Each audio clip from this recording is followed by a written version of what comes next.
ഇത് മഞ്ഞപ്പുറ മാസ് മോട്ടോഴ്സായിരുന്നു. നമ്മുടെ Honda hornet വണ്ടി. അത് സ്റ്റാർട്ടിങ് കംപ്ലൈൻ്റ് ആയിട്ട് വന്നതാണ്. അപ്പോൾ സ്റ്റാർട്ടിങ് കംപ്ലൈൻറ്റ് കാണിച്ചിരുന്നത് ഈ ഒരു പ്ലഗിൻ്റെ കംപ്ലൈൻ്റ് ആയിരുന്നു കേട്ടോ. ഈ പ്ലഗിൻ്റെ കംപ്ലൈൻ്റ് ആയിരുന്നു ആ സ്റ്റാർട്ടിങ് കംപ്ലൈൻറ്റ് കാണിച്ചിരുന്നത്. പിന്നെ അതുകൂടാതെ തന്നെ ഈ വണ്ടിക്ക് ഒരു കംപ്രഷൻ ലീക്കാവുന്ന ഒരു കംപ്ലൈൻറ്റ് കൂടിയുണ്ട്. കംപ്രഷൻ ലീക്കാവുക പറഞ്ഞാൽ കിക്കർ നമ്മൾ അടിക്കുമ്പോൾ വെറുതെ ഫ്രീ ആയിട്ട് പോവാം. അതിൻ്റെ കംപ്ലൈൻറ്റ് പറഞ്ഞു കഴിഞ്ഞാൽ ആ ഹെഡിൽ ഉള്ള കാർബണിൻ്റെ അളവിൻ്റെ ഡെപ്പോസിറ്റ് കൂടിയിട്ടാണ് ആ ഒരു കംപ്ലൈൻറ്റ് കാണിക്കുന്നത്.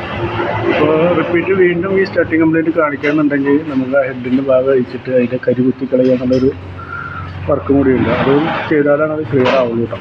വീണ്ടും റിപ്പീറ്റ് ആ കംപ്ലൈൻറ്റ് കാണിക്കുകയാണെങ്കിൽ നമുക്ക് അതുകൂടി ചെയ്യേണ്ടി വരും. നമ്മൾ ആ പ്ലഗൊക്കെ കൊണ്ട് മാറ്റിയിട്ട് നമ്മൾ സ്റ്റാർട്ടിങ് കംപ്ലൈൻറ്റ് ആക്കിയിട്ടുണ്ട്. അതുപോലെ തന്നെ ഓയിൽ ചെക്ക് ചെയ്തപ്പോൾ ഒരു 100 മില്ലി ഓയിൽ ലെവൽ കുറവുണ്ടായിരുന്നു. അപ്പോൾ അതും കൂടി ഒന്ന് ഒഴിച്ച് റീസെറ്റ് ചെയ്തിട്ടുണ്ട്. പിന്നെ ചെയിനിൻ്റെ ഒരു കംപ്ലൈൻറ്റ് പറഞ്ഞായിരുന്നു. അപ്പോൾ ചെയിൻ കൂടി ഒന്ന് ടൈറ്റ് ചെയ്യാണ്. ചെയിൻ അത്യാവശ്യം നല്ല രീതിയിൽ ലൂസാണ് ചെയിൻ എന്നാണ്. അപ്പോൾ ആ ചെയിൻ കൂടി ഒന്ന് ടൈറ്റ് ചെയ്ത് റീസെറ്റ് ആക്കാം കേട്ടോ. ഓക്കെ, അപ്പോൾ ഈ നിലവിൽ വരുന്ന വർക്കിൻ്റെ ഒരു എസ്റ്റിമേറ്റ് കൂടിയും പറയാം. നോക്കിയിട്ട് ഇപ്പോൾ ഉറപ്പായത്